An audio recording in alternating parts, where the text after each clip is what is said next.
pour parler de cannabis. En Allemagne, le gouvernement devrait assouplir les conditions d'usage du cannabis à des fins thérapeutiques, à des fins médicales. Alors cette décision préfigure-t-elle une dépénalisation plus large de cette drogue? Eh bien, rien n'est moins sûr. Amaury, dites-nous déjà dans quelles conditions les médecins utilisent le cannabis en Allemagne?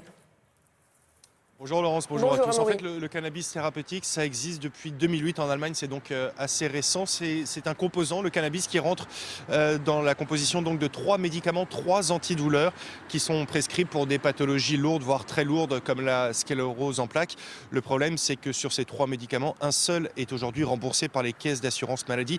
Et donc pour les 2 autres, ça coûte très très cher aux patients. Alors en 2012, le gouvernement avait déjà essayé d'assouplir les conditions de remboursement et d'utilisation en autorisant certains patients à cultiver chez eux des plantes de cannabis, mais les procédures pour avoir cette autorisation sont excessivement complexes. D'où l'idée récente du gouvernement allemand d'assouplir encore un peu plus les conditions d'utilisation de ce cannabis thérapeutique.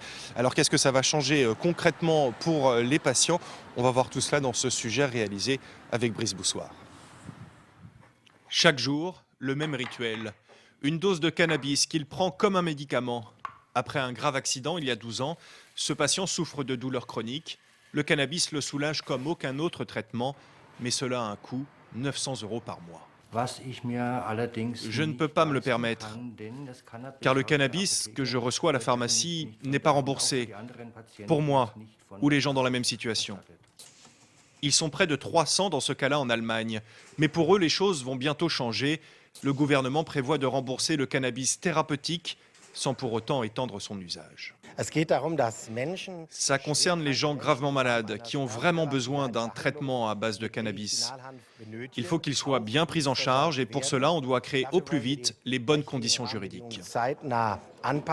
Mais pour beaucoup, cela ne va pas assez loin, notamment pour cette association qui prône la légalisation et qui a réalisé ce clip. Guten Tag. Une dame âgée demande à son pharmacien un médicament à base de cannabis pour soulager ses douleurs. Aber es ist doch das einzige Medikament, das wirkt. Ich weiß. Können Sie nicht eine Ausnahme machen? Refus du pharmacien, un autre client propose alors son aide, mais l'histoire va mal se terminer. Le trait est volontairement forcé, mais pour beaucoup de médecins, il faut répondre aux 5 millions d'Allemands qui souffrent de douleurs chroniques sévères. Quand un médicament est prescrit, c'est qu'il y a une bonne raison. Donc, ça ne devrait pas être au patient de quémander ce traitement. Ce n'est pas non plus à lui de le payer de sa propre poche.